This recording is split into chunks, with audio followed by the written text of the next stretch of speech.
Joining me today is Fresno City College coach Tony Caviglia, coming off a win on Saturday, 42-28 over American River. Coach, how are you doing?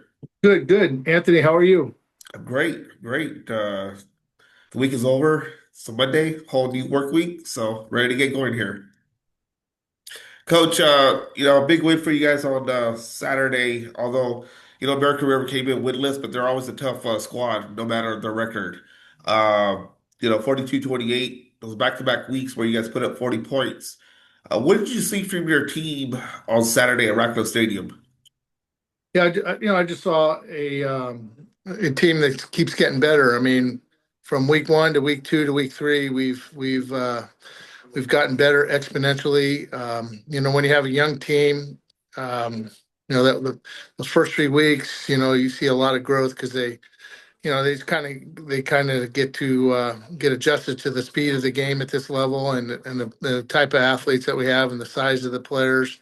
And I'm just happy to see improvement. Did you send a message to the team after that first week when you guys lost to Diablo Valley 10-3? Did I send a message? Yeah, No, what did you we, tell them? we Like, we had a lot of messages. We talked a lot. But in our meetings, we said we're not panicking. We know we have good players. We know we have a good team. But we played a little bit on eggshells that first game, and that's understandable with 63 freshmen. But it was good to see our team play with a lot of emotion on Saturday, and still not perfect. Still got a lot of work to do, but I like where we're at right now. were you kind of bummed out because you guys were up like 40? See here, you guys were up 35-7. They allowed American River to get some points there. It just seemed like the Beavers had a little bit more confidence. They seemed jacked up, like, oh, we got a chance here. Did you sense any kind of like, oh no, here we go? Yeah, oh yeah. I mean, it's just we let them back in. We still had a two-score lead, but let them back in a little bit more than I like. But everything that happened in that second half is correctable, and we're gonna work to make sure that doesn't happen again. Talk about your running game, coach. They were exceptional. You guys finished with about 238 yards. That's amazing. And you share the ball with, you don't have a main back, but you just share it. What have you seen from these guys? Like Jackson Sinfeld scoring his first touchdown. Yeah, I think for the most part, our team is we're running back by committee, and um, I believe you got to run the ball in college football to win. Really, at any level of football, you got to be able to run the football.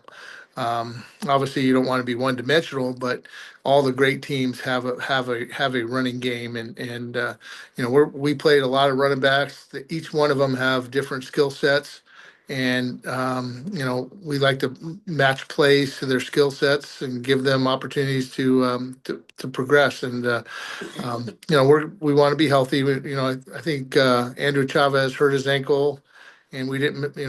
He was one of our returners that we felt really good about going into the season. Hurt his ankle in the first quarter, but we didn't miss a beat. The next guy stepped up, and we were fine. And one of our goals on offense is to run the ball for 200 plus yards, and we have a marble plaque in the office, and we present that to the offensive line and the running backs. The Monday after that game, and it's gonna be fun to be able to do that today. Is that something new you guys been doing, or how long you guys been doing that? I've been doing it for as long as I can remember. Yeah, can you talk about a little bit about Andrew Chavez? He finished with seven rushes for 63 yards before that injury happened. Can you talk about what he's meant to the program? Because he was with you guys last year. Now you're counting on him to get the job done. Yeah, well, him and Jordan Colbert and Mike Reynolds and Dante Hetherington are all back from last year. But Andrew's the leader. He's got all the tools. He's great in pass protection. He catches the ball well in the backfield, and he's a north-south runner that has good speed. And he also returns punts, and he's that kind of athlete. And he just makes our team better. Your quarterbacks, for as long as I've known you, I don't know, probably, I don't know when he started doing this, but two quarterbacks, three quarterbacks, whatever it may be. Back in the day, you had one quarterback you could count on, but you got two, three good quarterbacks this year. Um, Yajay Vance, Christian English. I was impressed with those guys on Saturday. What can you say about those two guys, especially David Marquez? The Marquez too, yeah. I did something Saturday that I don't think I've ever done, and I could be mistaken, but we played four quarterbacks in a game, and at this level, that's a huge luxury to be able to do that. Never did that, so been Yeah. coaching football, head coach in the junior college for almost 30 years, and to be able to play four quarterbacks has never presented itself. So until this last Saturday. But I was just happy with the production of the position. Each guy has their own, again, just like the running backs, has their own skill sets. They do certain things really well, certain things not as well.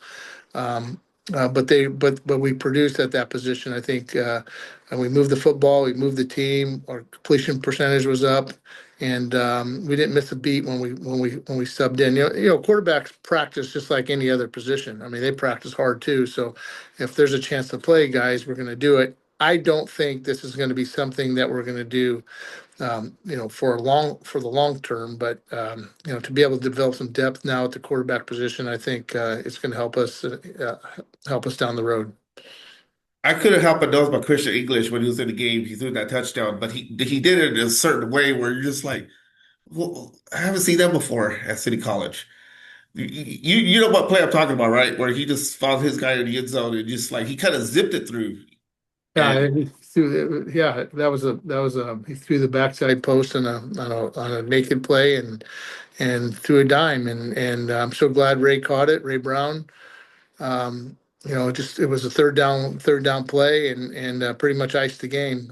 But yeah, Christian has a lot of skills, and there's also things that we're working on getting better. He needs be a little bit more comfortable in the pocket, but he is really magical when he's outside the pocket, and he's very accurate on the run when he's throwing.